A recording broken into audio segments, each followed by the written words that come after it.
Hello and welcome back to Off the Crossbar Podcast with myself, Regan Walsh, and my co-presenter, as ever, Bradley Morris.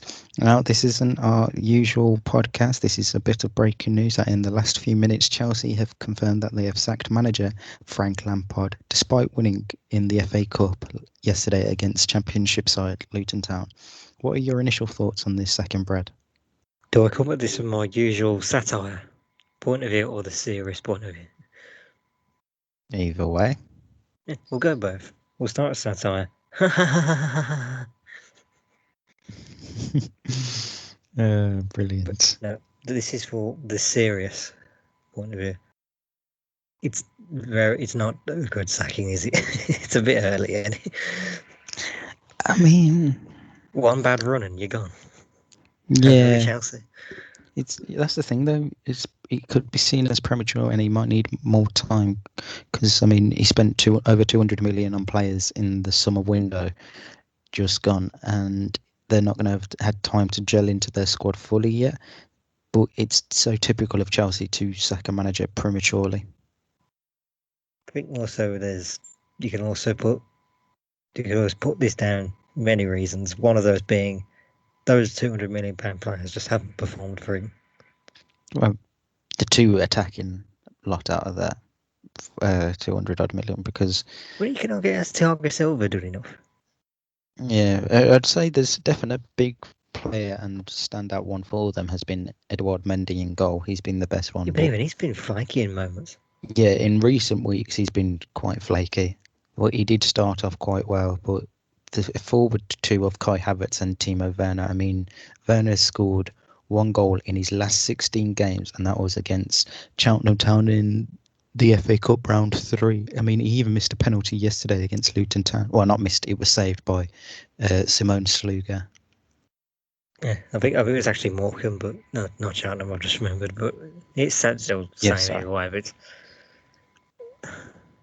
it's that same environment that still plagues Chelsea. You go on a bad run, and the big guy at the top will pull the trigger.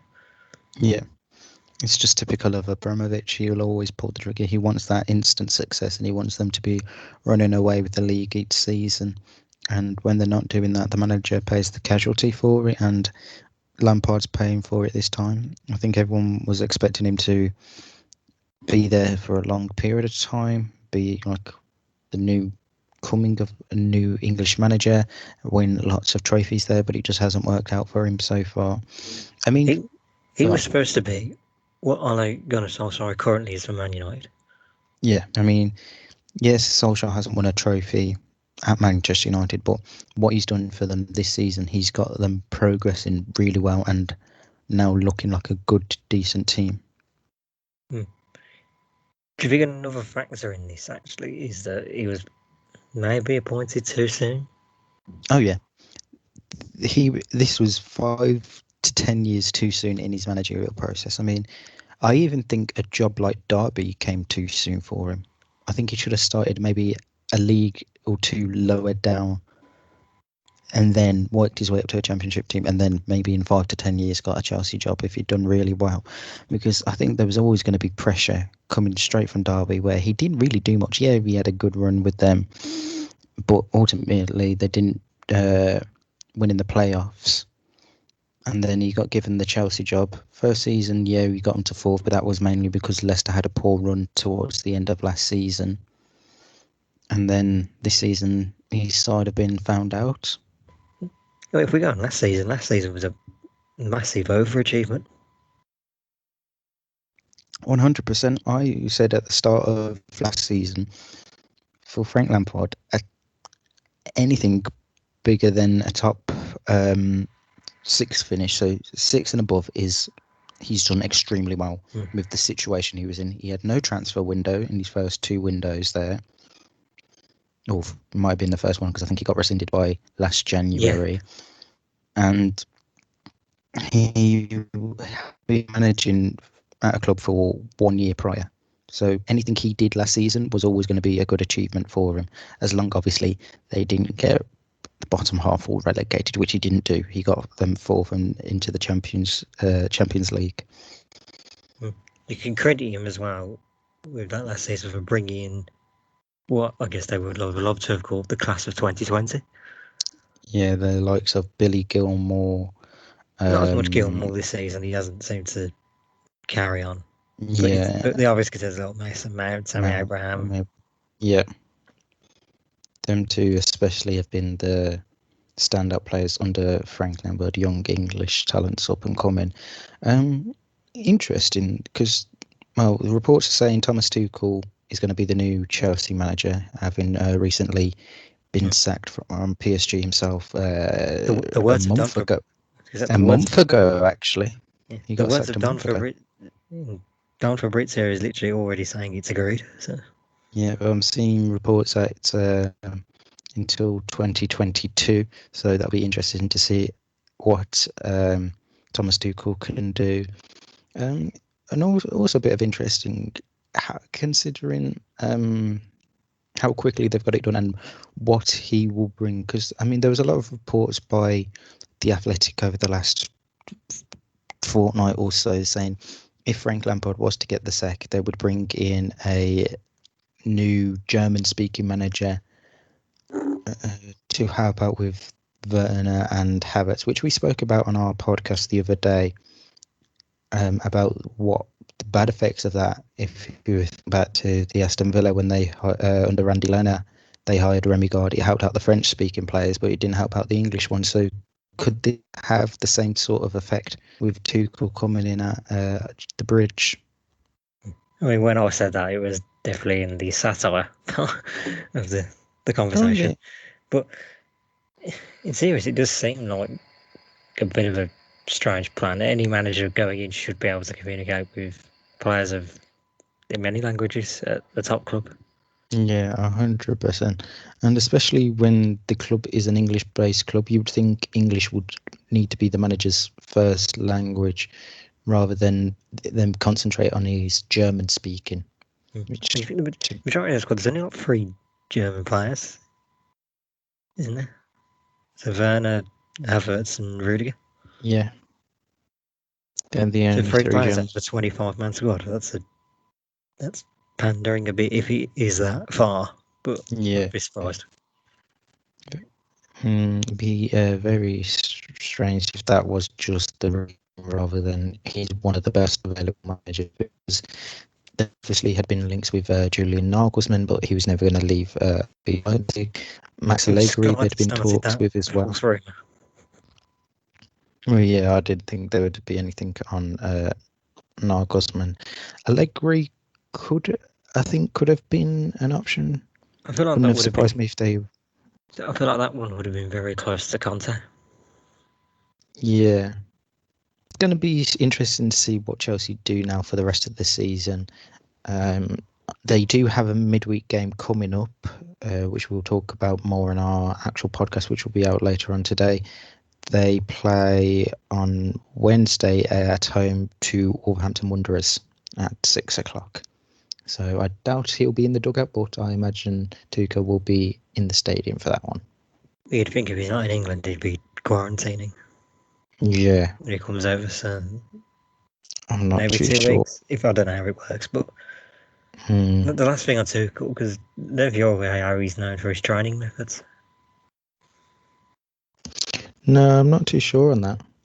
Yeah, I swear I've read a few things and they're a bit out there, and it can sometimes lead to a few bust ups with players. Hmm. Which, I have seen.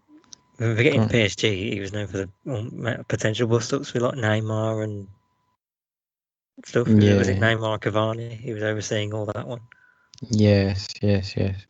I mean, there was also when he was at Dortmund previously, there was talks of him having um, bust ups with like the staff and that. So he does seem to have a few problems everywhere he goes, which is a big risk for Chelsea to take. But obviously, Abramovich seems happy with the news and has the faith in Thomas Tuchel. I mean, So reflect. he got a team to a Champions League final, so he's earned it more than enough praise. Yeah. So this should be a job worthy enough for him. Mm.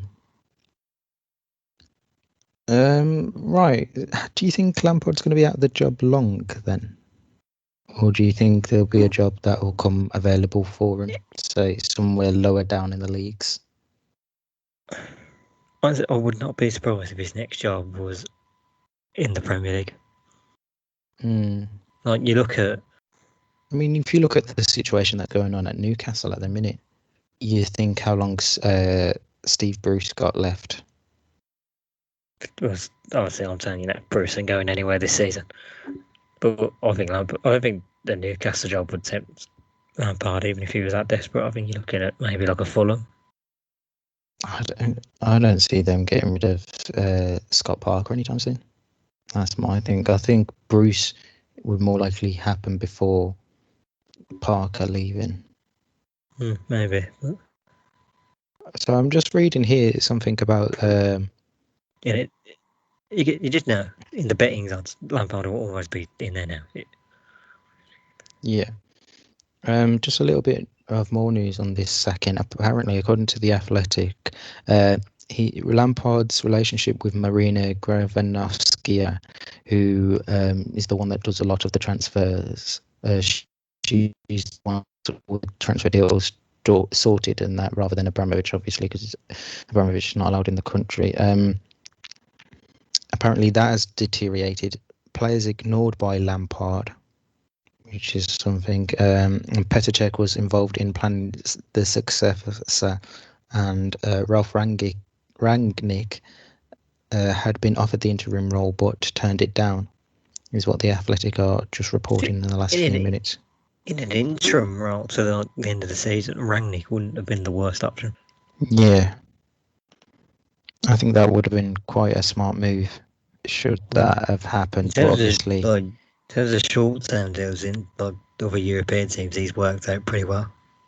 Be very interesting as to the whole kit and caboodle as to which is strange. That's true about his relationship with that Marina woman. She does a lot, like I said, a lot of the transfers. So if that's deteriorated in the last few months, it's very strange because they seem to be getting on quite well over the summer, and they managed to get the likes of Havertz, Werner, Mendy in. So it's very strange as to how that's quickly deteriorated, unless he's wanted some players to bring in January and they just weren't able to get who he wanted in. I mean, can't blame them for not letting him buy anyone this January. He already spent a lot more than most clubs. But yeah, if it's almost like something in the summer where they maybe signed someone that maybe Lampard didn't want, they're just signing players for the sake of signing players now, and not people that would fit what Lampard wanted. That does scream very similar to the Villa situation years ago. Yeah. Obviously, it's not as drastic as that. No. So you think he'll get a job at another lower Premier League side then? It'll be right up there in the lists of many other clubs that will look for managers. Oh yeah. I don't know whether it will be one for the rest of this season. I think it'll be maybe next season when he gets a job. I think he'll take a bit of time out and then come back next season, like maybe over the summer months. That's what I think will happen with it. Yes, I think ideally I don't see him being in a job until the start of next season, but it could still happen. You never know. Yeah.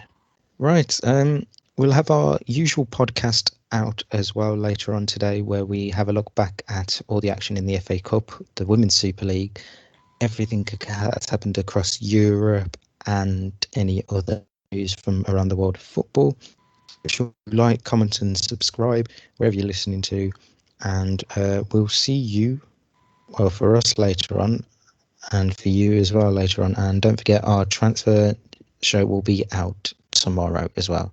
So until then, enjoy the rest of your week, and we'll see you soon.